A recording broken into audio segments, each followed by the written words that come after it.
Okay, thank you. I'd like to now introduce our next panel. This is our guided discussion 2, pushing forward for students with disabilities. So it's my great pleasure to introduce Catherine Campos and Ryan Osher. Catherine and Ryan, welcome.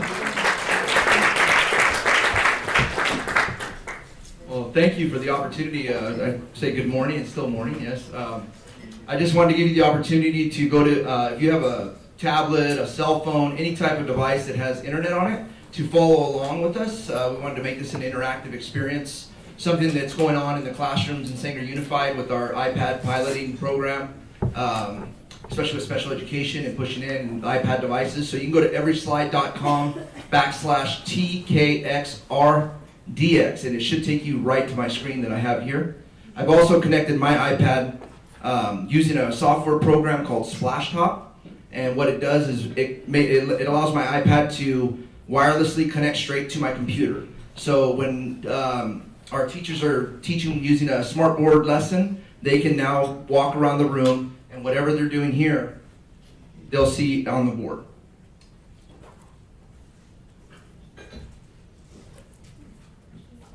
Again, I'm Ryan Osher, this is Catherine Campos. We're curriculum support providers in Sanger Unified School District. We're here on the behalf of our superintendent, Matt Navo. And Sanger Unified, we're in Fresno County. We're about 15 miles southeast of Fresno.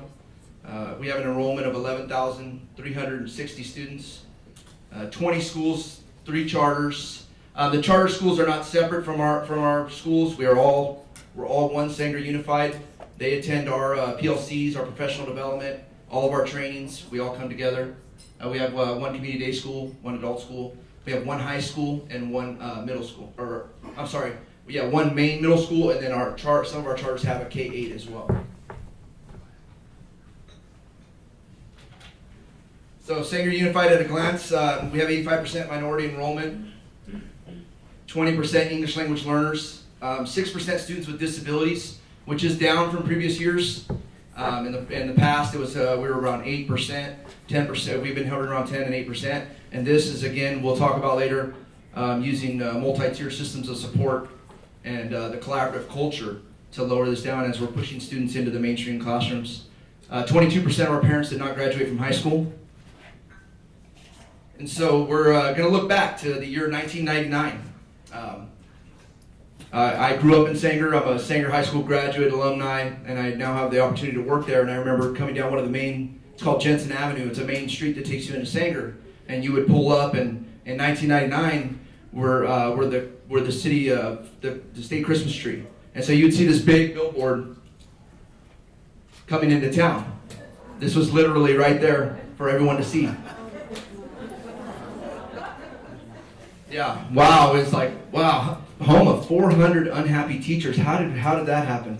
And where are we in terms of our educational practices to get there?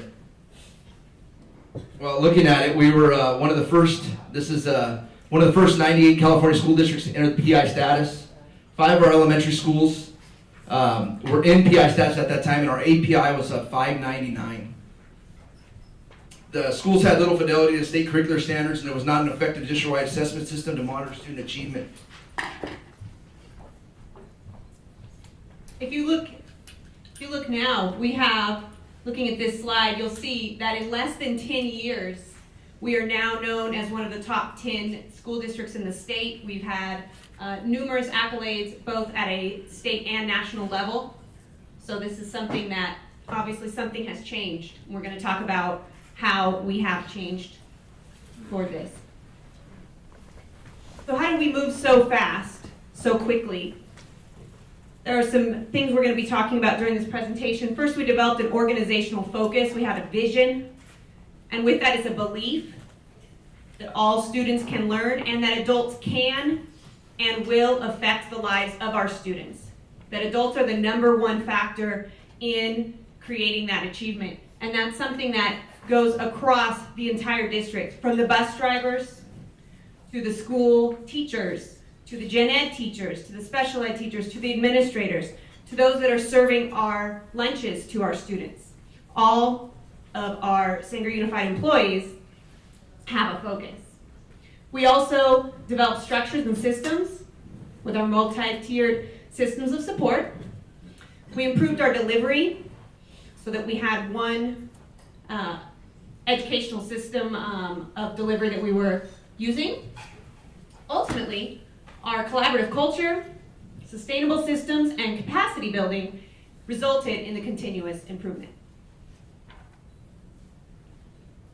Our vision at Sanger Unified is that all students have options to demonstrate what they learned and opportunities to be successful and achieve their dreams. Now, I did not say all students except English learners. I did not say all students except those that are socioeconomically disadvantaged, and I did not say all students except those with disabilities. We truly believe that all students, every single student, has the options to demonstrate what they learn and can achieve their dreams. Our principles, hope is not a strategy. We do not blame the kids, and it's all about learning. Our motto this year is dream big, work hard, and believe. We must believe that all students can and must learn.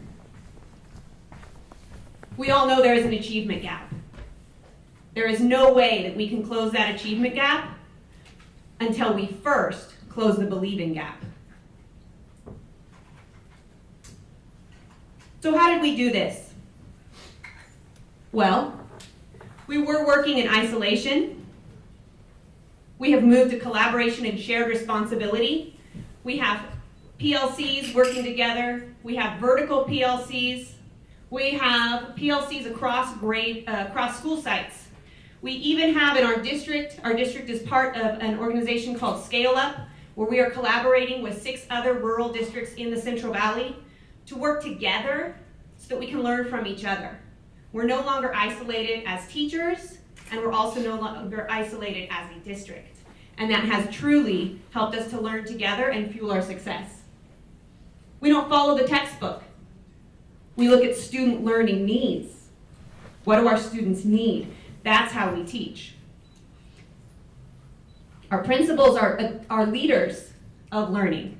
Our principals are learning right alongside our teachers. And there's reciprocal accountability.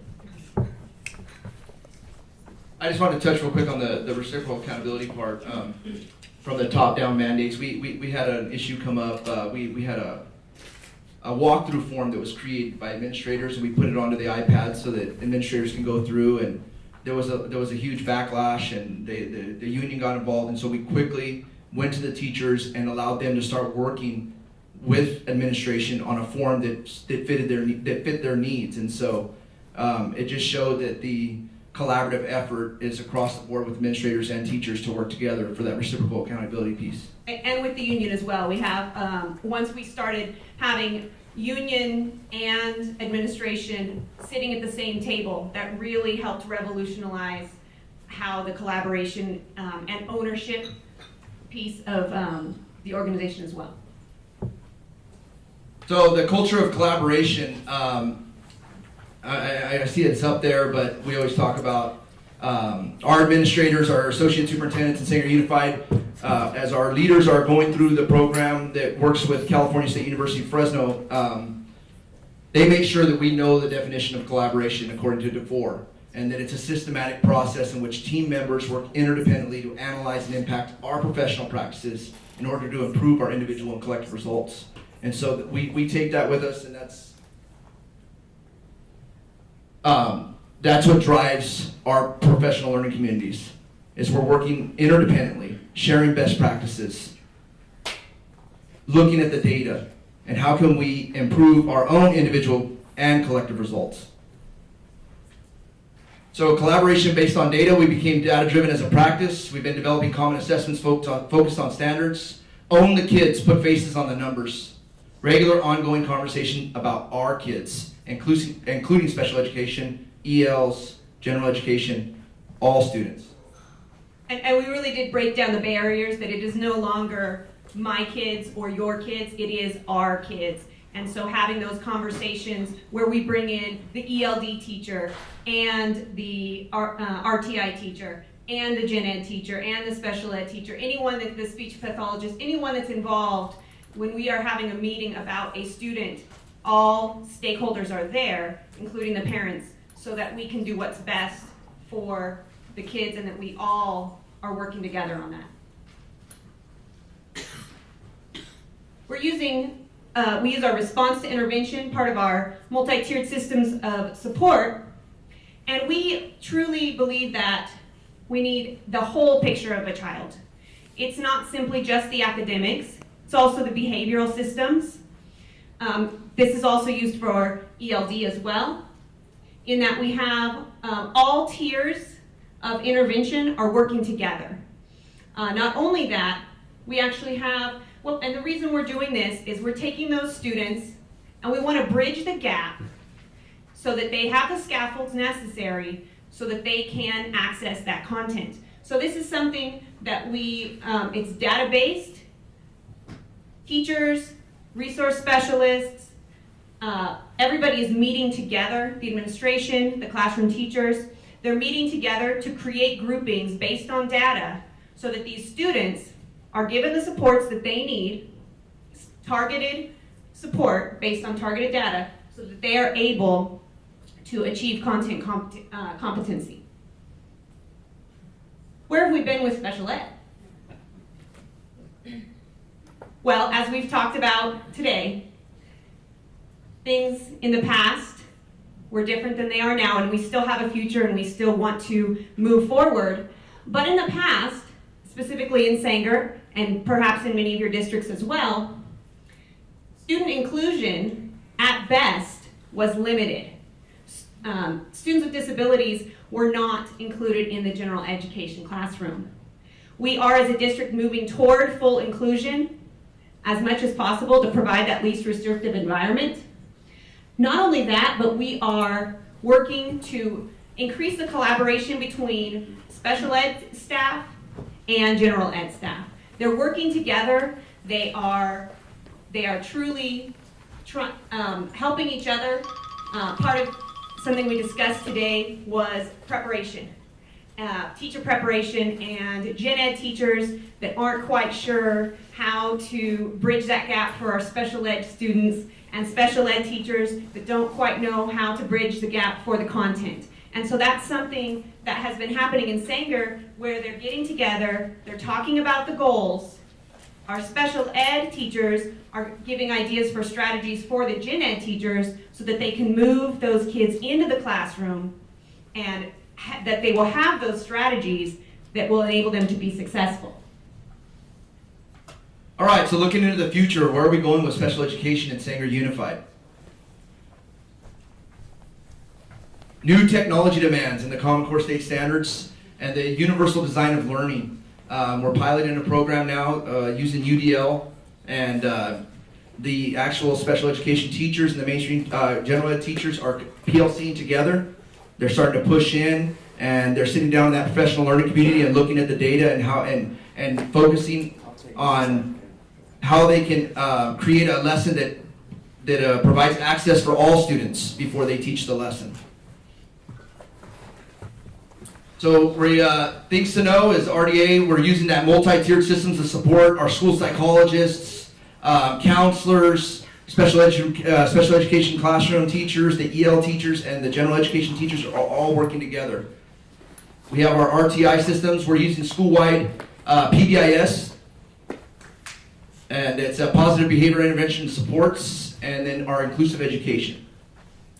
And the PBIS is something that really helps with those students. Many times, sadly, are the highest incidence, statewide anyway, of suspension rates and of discipline problems are often our students with disabilities.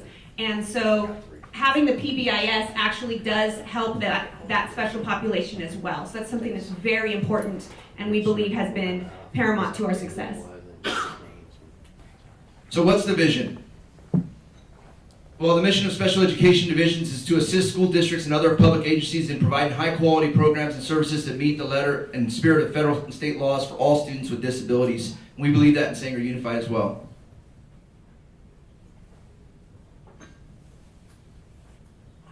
Inclusive education definition, I'll let you read that for yourself. You'll have that on your device as well.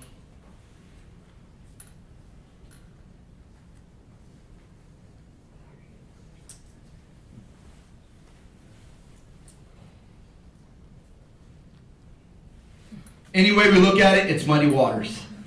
Okay, so we talked about that. On one side, you're going to have general education parents saying, hey, my student needs that time in the classroom. They need the attention of the teacher. We have to continue to push in. So from both sides, it's going to be it's a muddy situation. By using our multi-tiered system support and collaborating with others, we're going to push forward and continue our successes in Sanger Unified School District. I'll allow you a moment to read this slide.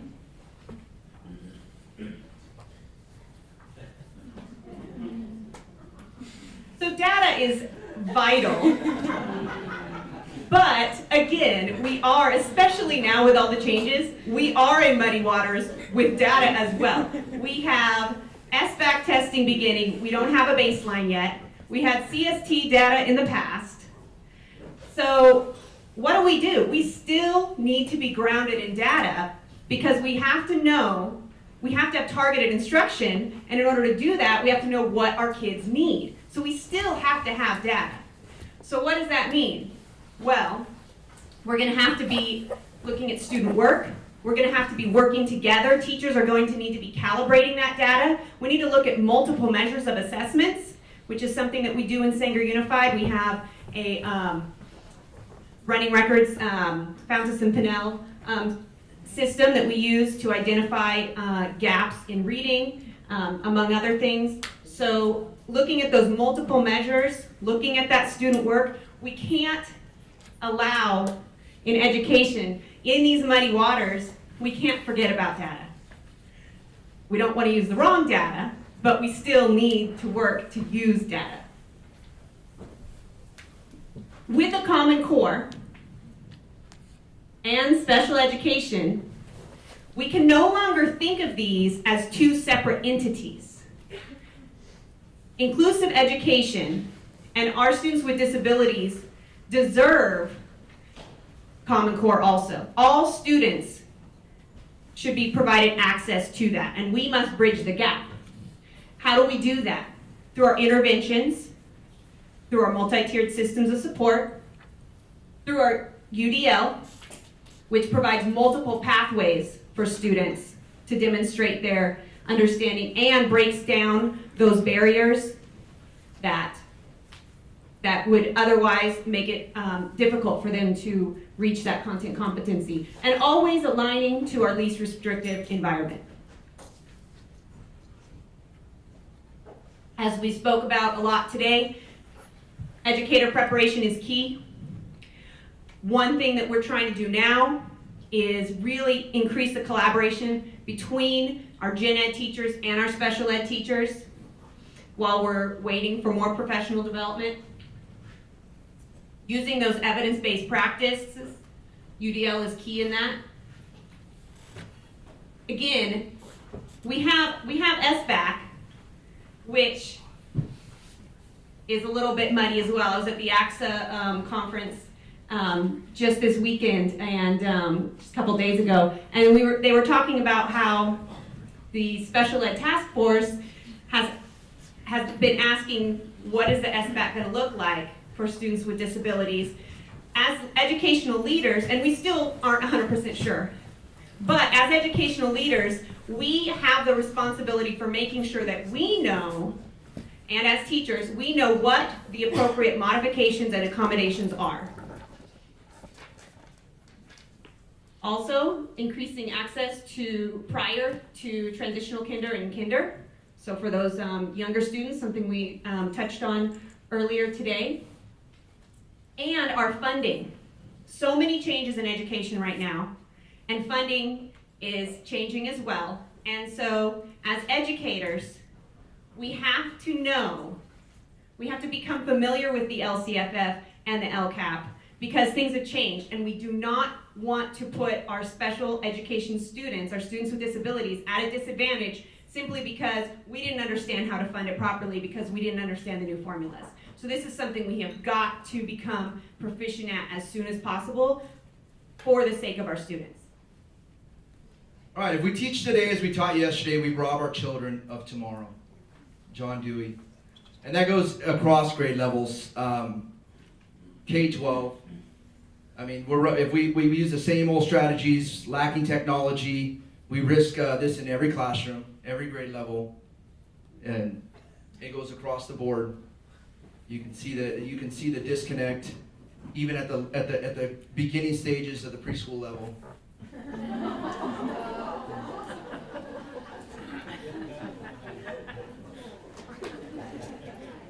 So we have to continue our push with technology to recreate and invigorate our students to just push those boundaries and start thinking about DOK3 and DOK4 level type of problems, problem solving techniques that all students will have access to. The hottest jobs of the future. This came out. Does anyone know what a carbon accountant is? A carbon accountant. That was listed here in this magazine. And how much a carbon accountant makes. Or maybe a social media advisor. Social media advisors are now, they'll just take over. They'll run your Facebook, your Twitter. You won't ever have to look at it. They'll do it all for you. And they'll just update it. Making roughly around $100,000 a year just to manage a social media account. Carbon accountants, well over $100,000 a year. So the jobs are changing. We have to change the way our classrooms look, especially with our general ed and special education classrooms, and start to utilize the technology. And if these are the jobs of the present, the jobs of the future haven't even been created yet. So we must teach through that. We must change our teaching. Something that can really help to remove barriers for students with disabilities is technology. Technology is no longer an option. It's no longer an elective. Technology is in the Common Core state standards. It's a standard. We have to integrate technology. But we don't want to just use technology to substitute the way we were teaching before. If we're using a smart board as a glorified whiteboard, then we're not innovating with technology. With technology, we want to get to this redefinition level where we have creation of new tasks that were inconceivable in the past. If we're going to have jobs of the future that we can't conceive of now, then our teaching needs to reflect that as well.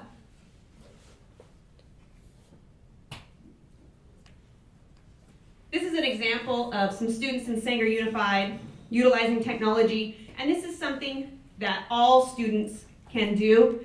Critical thinking, communication, collaboration, and creativity, the 4 C's. Students with disabilities can participate in this. All students can participate in this. In this picture here, we have students that are 6th grade students from Delray Elementary, which is 100% socioeconomically disadvantaged, high EL population, or a little bit outside of town. And these students had the opportunity to be in a one-to-one iPad classroom. They are researching, they are creating presentations together, which they then communicate to each other. And then what they do is they go online onto a program called Edmodo, and based on a rubric, they evaluate each other. Then they continue their communication by critiquing each other's, giving constructive feedback, formative feedback to their peers. Yeah, and that's a live feed there of student responses.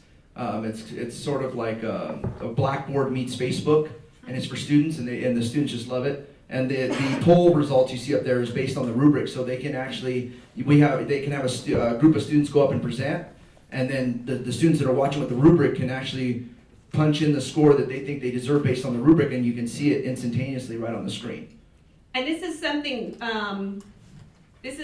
that, like I said, all students can be involved in something like this. Every single student can have a part in this.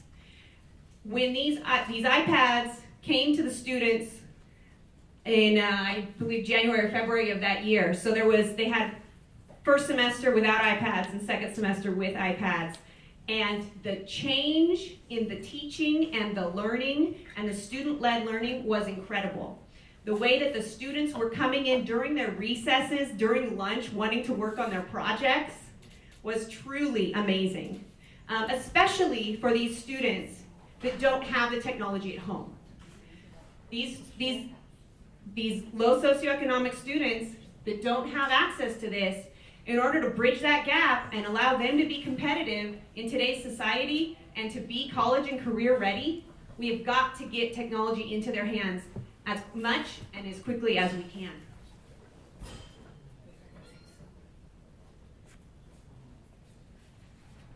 These are some pictures of some of our students with disabilities in Sanger Unified in their least restrictive environment. And some of the things I would like to point out is that we have an iPad being used for nonverbal students, those that need help with that, so that's something that helps bridge the gap. We also have some students that are mainstreamed. There's multiple pathways, so there's multiple ways for these students to demonstrate their understanding. But my favorite part of this slide is the student here in the red hair. It was crazy hair day, so, but this is a student that last year was in a special ed program, was in a special ed class. And because of the multi-tiered systems of support that she received throughout the year and the progress she made, she is now 100% mainstreamed in that general education classroom. And that to me is a huge success, huge success. And it's because of the multi-tiered systems of support and the collaboration of all of her teachers and administrators getting in there and making sure that they all understood her goals and were on the same page so that they really could move her forward in her educational career. All right, we want to leave it with Sanger Unified has built a culture of collaboration using that multi-tiered systems of support to bridge the gap between the special education classroom and the general education classroom. And we continue to work hard every day, every child, every day, whatever it takes. Dream big, work hard, and believe. That's all we have for you. Thank you. Thank you.